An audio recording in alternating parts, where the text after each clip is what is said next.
Ear signs, tignan po natin kung ano yung mensahe para sa'yo ngayong araw. Keep in mind po na ito ay general reading lamang. So, hindi po lahat ay makaka-relate. So, be open-minded. Sa mga hindi pa po nakasubscribe dito sa ating channel, please subscribe na po kayo. And palike na din po ng ating video. At sa mga nais naman po mag-avail ng ating private readings, ng ating Evil Eye Amulet, ng ating Cures Bracelet, makikita nyo po yung link sa description box. Tarot Intentions by Aliana Reyes. Okay, tignan po natin kung ano yung mensahe para sa'yo ngayong araw na ito. Spirit Guide, mensahe po natin. Mensahe po natin, Spirit Guide, for air signs. Air signs ba yung sinasabi ko? Hindi ko na natatandaan. Okay, so we have say you're sorry. Ayan, meron ba kayong mga taong nasaktan? Meron ba ditong mga tao na pwedeng may mga tao din dito na gustong humingi ng pasensya sa'yo? Ayan, pero pwedeng hindi pa ngayon kasi pwedeng mataas pa yung pride. Pwede rin kasi na kung ngayon manghihingi ng sorry, it's either ikaw or ibang tao to. Air signs, nakikita ko dito na parang hindi kasi sincere yung kalalabasan niya. So, para bang labas lang sa ilong, ganun. Okay, are you carrying around regret? Is there a relationship that needs healing but you just don't know what to say? Give your pride a rest and simply start with I'm sorry. Take responsibility and acknowledge your role in the situation. Di ba pag mo nagsasorry, sorry kasi ganito ganyan. Wala na dapat ganun. Sabi mo lang sorry. Sorry, pasensya na. Yun lang, sorry. Wala na yung bakit. Sorry kasi wala na po yon. So, mag-sorry ka na lang kung magsasorry ka. Apologize for them and for you. Then let it go and be very proud of yourself. Making amends isn't easy, but it's a huge leap forward on your spiritual path. Bravo. So, hindi naman talaga kasi lahat ng nagkakamali ay kayang mag-sorry. Diba? Hindi lahat ng nagkakamali kayang aminin na nagkamali sila. So, kapag nagawa mo yon, air signs, diba? Be proud of yourself. So, tignan natin kung ano pa yung mensahe para sa'yo ngayong araw na ito. Spirit Guide, mensahe pa po natin. Mensahe po natin, Spirit Guide. Mensahe po natin, Spirit Guide for air signs, Gemini, Libra, and Aquarius. Tignan po natin ano pa yung mensahe for you.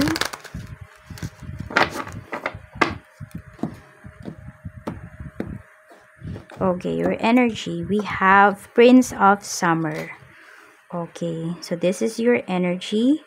So, actually, parang ang bait-bait nyo ngayon, air signs.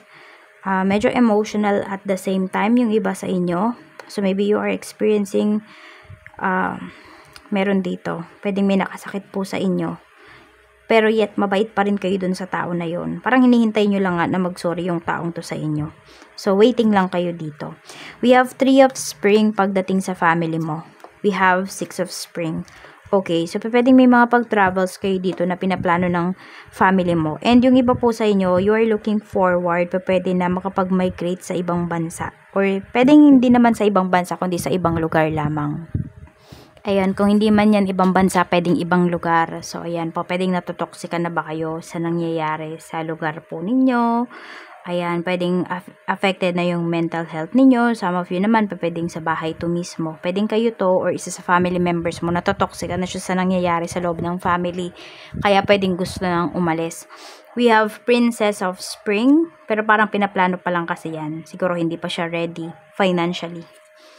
Okay, we have 5 of Summer. Pagdating to sa mga friends mo, oo, medyo, okay, parang may panghihinayang dito. Okay, so pwedeng ito nga ay kaibigan mo, so pwedeng siya yung gustong mag-sorry sa'yo. Nanghihinayang siya sa friendship po ninyo. Kaya lang kasi, pwedeng kahit magkabati pa kayo nitong taong to, pwedeng hindi na talaga babalik sa dati yung relasyon po ninyo as friends, ganun. Kasi may lamat na eh. Nagkaroon na ng problems, ganun. I mean, mabigat kasi yung problema dito. Meron din ako nakikita dito kung kayo po ay may person, pwedeng na-involve yung kaibigan mo dun sa tao mo. Dun sa person mo. Pwedeng sa asawa mo, sa karelasyon mo. Kaya ayun, alam mo yun. Nako, parang ayaw mo na talaga itong makita, baka kung ano pa yung magawa mo sa kanya. Pagdating sa love life mo, we have 10 of summer. Marami na rin naman po sa inyo dito. Happy po kayo pagdating sa inyong relasyon. Very cautious na din kayo ngayon.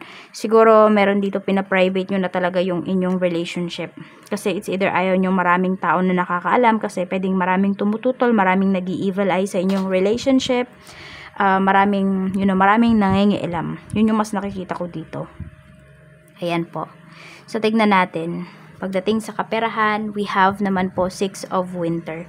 So, pagdating naman po sa inyong kaperahan, actually, magaan naman yung pera para sa inyo, air signs. Ayan. Yun lang yung iba sa inyo kasi pwedeng mas gagaan pa yung inyong kaperahan kapag nag-focus kayo sa mga bagay po na kasi may pagbabago na pinapakita dito para sa inyo.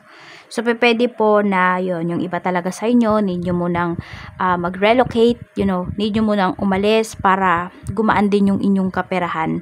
So, may gastos kayo dito pero mababawi nyo naman po. So, tignan natin, we have naman Princess of Autumn. Pagdating naman po yan dito nga sa inyong kaperahan. So, kailangan nyo talagang pagbutihin. Kailangan yata meron kayong side hustles.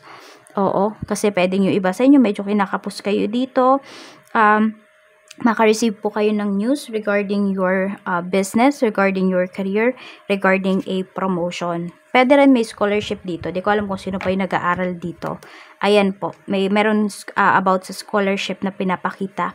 So, tingnan natin. Pagdating naman po sa inyong trabaho, we have 7 of winter. Medyo ingat-ingat po kayo dito.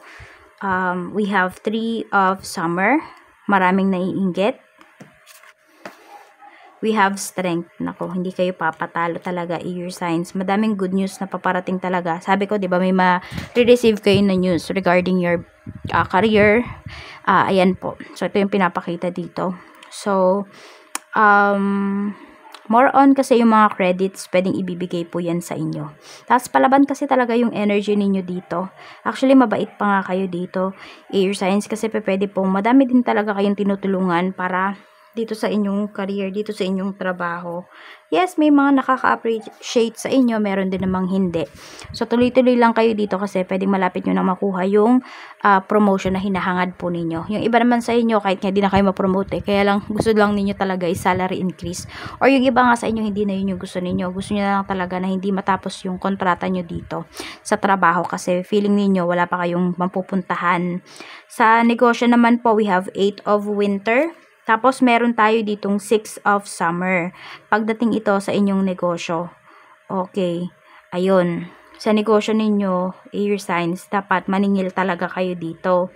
Kasi, pwede po na, actually, meron dito matagal ng mga utang po sa inyo. Kaya lang, nahihiya na yata kayong singilin. Pero singilin nyo po kasi utang yan. Tsaka lalo na kung nakalista naman yan. Oo. At yung nakikita ko naman dito, may pambayad na talaga yung mga nangutang po sa inyo pagdating dito sa business niyo. So, wag po kayong mahiyang maningil kasi pinaghirapan nyo po yung pera na yan.